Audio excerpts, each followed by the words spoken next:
Reading of the Book of Genesis by Blessified. Chapter 39. Now Joseph was taken down to Egypt, and Potiphar, an officer of Pharaoh, the captain of the guard, an Egyptian, bought him from the Ishmaelites who had brought him down there. The Lord was with Joseph, and he became a successful man. He was in the house of his Egyptian master. His master saw that the Lord was with him, and that the Lord caused all that he did to prosper in his hands. So Joseph found favor in his sight and attended him. He made him overseer of his house, and put him in charge of all that he had. From the time that he made him overseer in his house and over all that he had, the Lord blessed the Egyptian's house for Joseph's sake. The blessing of the Lord was on all that he had, in house and field. So he left all that he had in Joseph's charge, and with him there he had no concern for anything but the food that he ate. Now Joseph was handsome and good-looking. And after a time his master's wife cast her eyes on Joseph and said, "Lie with me."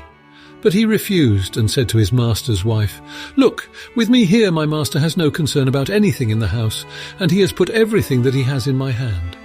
He is not greater in this house than I am, nor has he kept back anything from me except yourself, because you are his wife. How then could I do this great wickedness and sin against God?" And although she spoke to Joseph day after day, he would not consent to lie beside her or to be with her. One day, however, when he went into the house to do his work, and while no one else was in the house, she caught hold of his garment, saying, "Lie with me."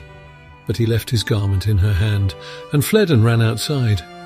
When she saw that he had left his garment in her hand and had fled outside, she called out to the members of her household and said to them, "See, my husband has brought among us a Hebrew to insult us.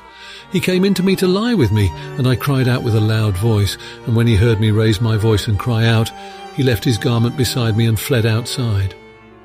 Then she kept his garment by her until his master came home, and she told him the same story, saying, "The Hebrew servant whom you have brought among us came in to me to insult me, but as soon as I raised my voice and cried out, he left his garment beside me and fled outside." When his master heard the words that his wife spoke to him, saying, "This is the way your servant treated me," he became enraged.